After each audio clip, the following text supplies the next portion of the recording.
Este programa é livre para todos os públicos. Que alegria nós estarmos juntos mais uma vez no programa Bíblia no Meu Dia a Dia. Que a paz de Deus esteja aí no seu coração e que o seu coração e o meu esteja aberto, né? O meu e o seu coração esteja aberto para o que Deus quer falar conosco hoje no nosso estudo bíblico.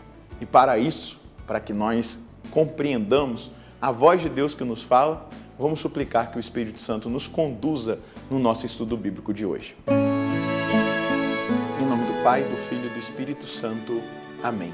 Vinde, Espírito Santo, enchei os corações dos vossos fiéis e acendei neles o fogo do vosso amor. Enviai o vosso Espírito e tudo será criado e renovareis a face da terra. Oremos, ó Deus que instruíste os corações dos vossos fiéis, com a luz do Espírito Santo. Fazei que apreciemos retamente todas as coisas, segundo o mesmo Espírito, e gozemos sempre da sua consolação, por Cristo Senhor nosso. Amém. Vamos avançar agora para o capítulo 4 do nosso estudo bíblico de 2 Timóteo. Então pega aí a sua Bíblia, o seu caderno, e vamos estudar 2 Timóteo, capítulo 4, versículos de 1 a 5. 2 Timóteo, capítulo 4, versículos de 1 a 5. Vamos ler o texto bíblico juntos? Diante de Deus e do Cristo Jesus que vai julgar os vivos e os mortos, eu te peço com insistência, pela manifestação de Cristo e por seu reinado, proclama a palavra, insiste oportuna e inoportunamente, convence, repreende, exorta com toda a longanimidade e ensinamento. De fato, vai chegar o tempo em que muitos não suportarão a sã doutrina, se cercarão de mestres conforme seus desejos, quando sentem coceira no ouvido e, desviando o ouvido da verdade, voltam para as fábulas. Tu, porém, vigia em tudo, suporta as provações, faze a obra de um evangelizador, desempenha bem o teu ministério.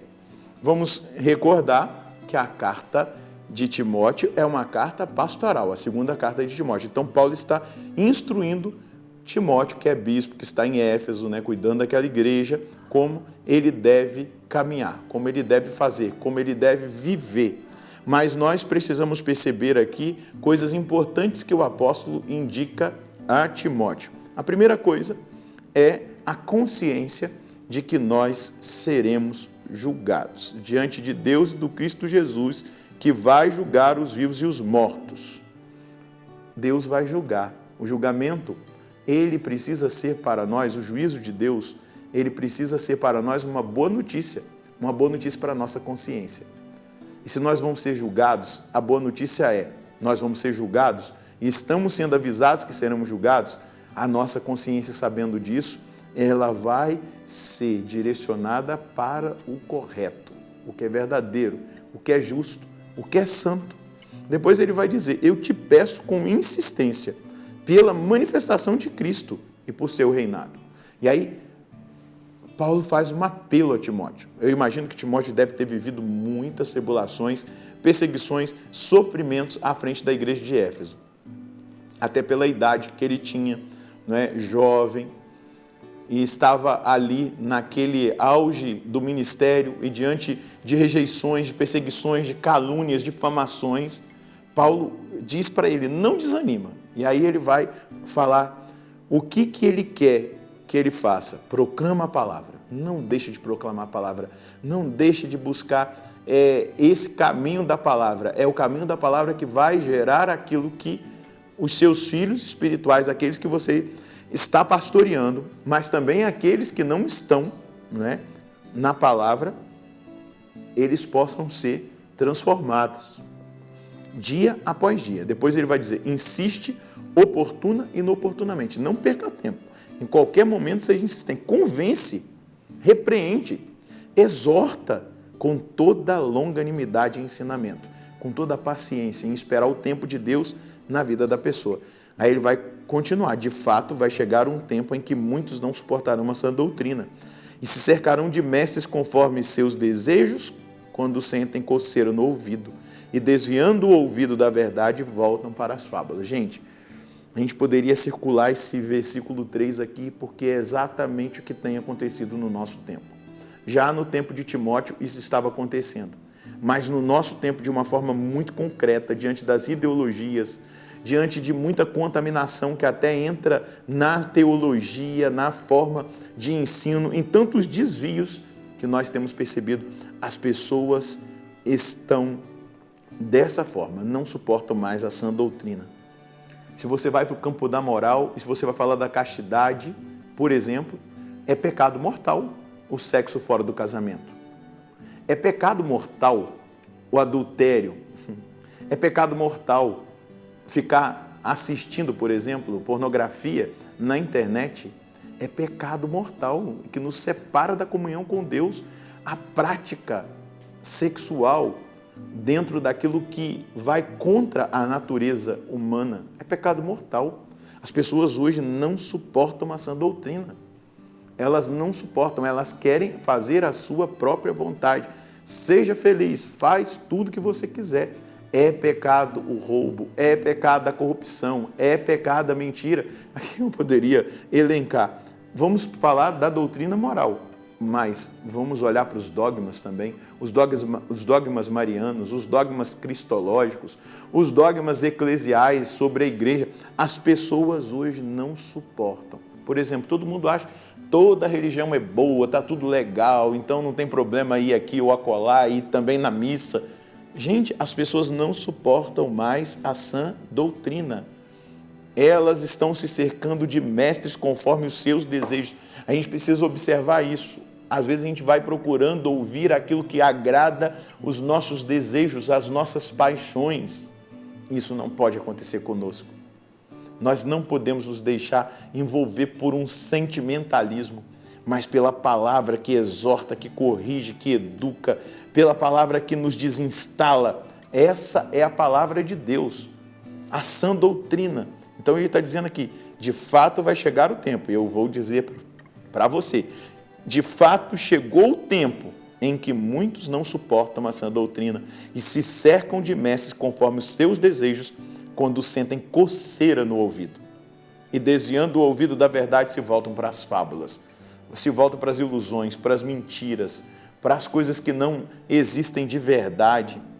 E aí Paulo vai dizer para Timóteo e diz para mim e para você, tu, porém, vigia em tudo, suporta as provações, faz a obra de um evangelizador, desempenha bem o teu ministério.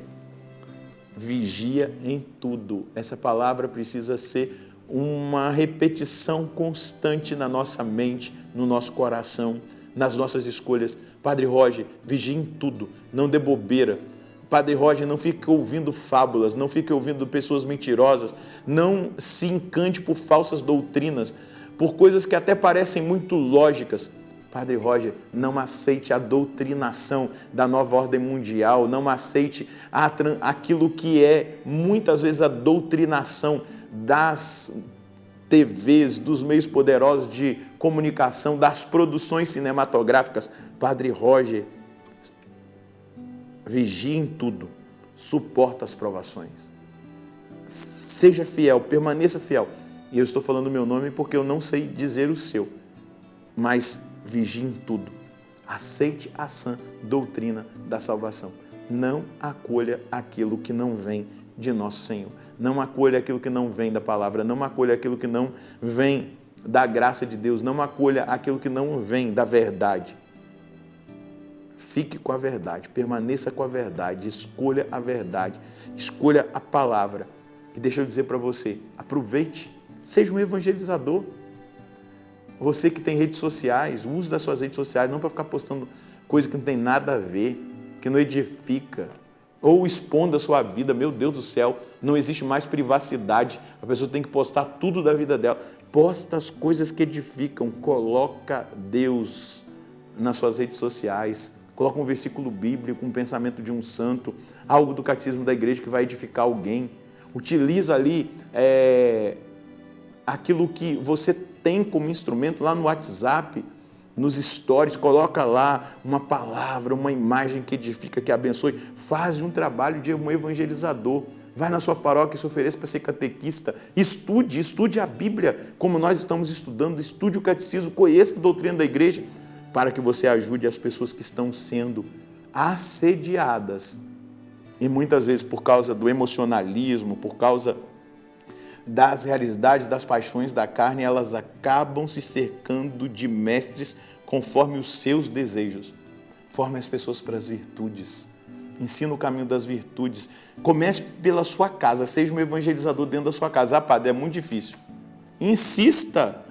Oportuno e inoportunamente exorta. Convence, repreende. Com toda longanimidade, com a paciência do tempo de Deus e com o ensinamento. Comece com as crianças. Comece com as crianças. Eu vou insistir isso aqui. Comece com as crianças. Ensine as crianças o que é certo. E você vai colher bons frutos dentro da sua casa e na vida dos seus filhos. Ah, mas eu ensinei e se desviou. Aí já não é problema seu. Você fez a sua parte. Agora é você rezar para que aquela sementinha que foi lançada possa surtir o efeito. Eu vou copiar de novo aqui o texto do apóstolo Paulo. Proclama a palavra. Versículo 2.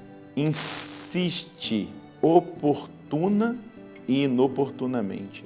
Convence, repreende, exorta com toda longanimidade e ensinamento. Eu preciso viver a palavra e testemunhá-la, nunca perdendo de vista a necessidade de vigiar em tudo e suportar, unido à cruz de Cristo, as provações. A primeira coisa é o testemunho. Se você fala muito da palavra e não vive, você está dando conta de testemunho, né? Então, o que é a aplicação de hoje? É viver.